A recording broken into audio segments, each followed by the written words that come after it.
Well, thank you all very much for joining us today. I'm Chris Flavin with Worldwatch, and it's really a great pleasure to welcome all of you back to the Carnegie Endowment for our 13th annual State of the World briefing. There are, I see, a few seats from this angle, including some near the front if you're looking for a seat. I know things are going to be very tight today. Although this is the 13th such briefing we've had, I think it's clear that never before has the global environment been under such threat, nor has the promise of change been as palpable as it is right now. 5 days from now, of course, a new U.S. president will take the oath of office. And of course, Barack Obama has said that he is going to put stabilizing the climate near the top of a very crowded economic and political agenda. Our new president is going to be arriving just in the nick of time because we are now just 10 months from the pivotal Copenhagen Climate Conference of the Parties, which is the deadline, of course, for governments to finally build the framework agreement that is needed to turn emissions downward.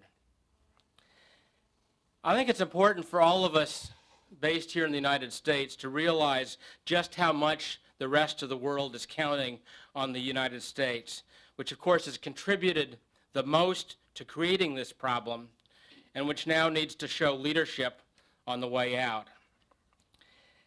And that sense of a need for U.S. leadership was absolutely palpable at the recent climate negotiations in Poland, which I know many of the people in the room today joined me in attending.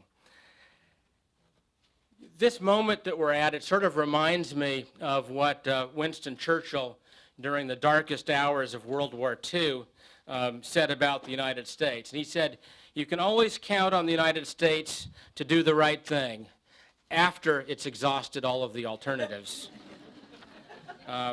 Ladies and gentlemen, we have clearly exhausted all of the alternatives.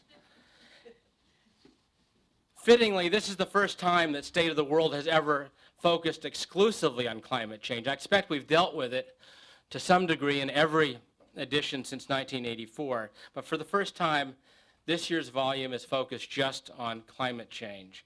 And given the vastness and complexity of the topic, we called on a record 47 scientists and policy experts to contribute to this year's book. I might say a logistical nightmare for our editor and for our project directors to manage. But I think that you will find that they have done an extraordinary job of finding new insights on a topic that has now already generated a vast literature in the scientific and popular realms. The thing that strikes me most forcefully as I've reread State of the World in the last few days is just how rapidly this issue is unfolding. Everything from the pace at which Arctic glaciers are melting to our knowledge of the ecological and human consequences of accelerated warming to our understanding of the various policy measures, what works and what doesn't as we attempt to get off the emissions escalator that we're now on. As you know, the UN-chartered Intergovernmental Panel on Climate Change issues an official scientific assessment once every 5 years, most recently in 2007. But as many of the chapters in this year's State of the World report illustrate, there is already a wealth of new scientific findings that were not incorporated in that report and which now need to be processed rapidly by policymakers around the world. And unfortunately, much of it points to the increased urgency of the problem and the need to move even faster to stabilize the climate than the IPCC had urged in quite an urgent warning just a little over a year ago. I think you'll find in particular that Dr. Bill Hare's chapter 2 in State of the World makes that case very, very clearly. It is absolutely sobering to note that in the last 17 years since climate negotiations began in around 1990, carbon dioxide emissions have already increased globally by more than a third, to be precise, by 37%. and that many scientists now believe that we are already dangerously close to overshooting the threshold of dangerous interference with the climate system that the original Framework Convention on Climate Change, signed in 1992, is meant to prevent. In Poznan, I was really struck by the sharp contrast between the heightened urgency seen by scientists and the painfully slow pace of negotiations. Too many governments appear to be more focused on their own short-term gains and losses from an agreement rather than the overwhelming catastrophe we all face if we do not dramatically change the course we're on. That needs to be absolutely overcome and quickly. And I must say that in some of the hearings for key nominees related to this field over the last week, it's been rather alarming to see the kind of focus that many senators seem to have on whether a particular policy will be of narrow benefit to a particular industry in their state, rather than thinking about the future of the planet we all live on.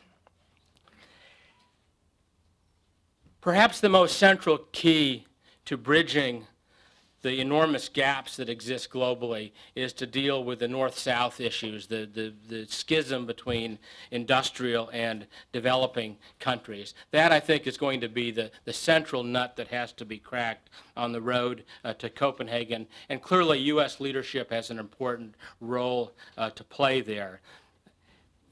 The position of developing countries and industrial countries is very different vis-a-vis climate change. Industrial countries have largely caused the problem, but we're now at a point where we cannot save the climate unless developing countries do a lot more and do it very quickly. And indeed, the poorest countries are the ones that are going to be most vulnerable and most the victims of climate change if it is not slowed very, very soon. I believe that one of the keys, and certainly not the only key, but one of the keys to bridging that north-south gap is going to be to, in effect, reframe this issue. As long as it is always about burdens and who is going to have to do the most, how are the costs going to be shared, I despair that we will be able to mount the scale of the effort that's required. Of course, it's true that industrial countries have to do more than developing countries do, particularly in the short run. But I think it's also clear that unless we have a new political framework in which it is seen as a great set of opportunities to create the energy systems, the agriculture systems, the forestry systems of the future, it's going to be hard to change the dynamic in individual countries, let alone at the global level.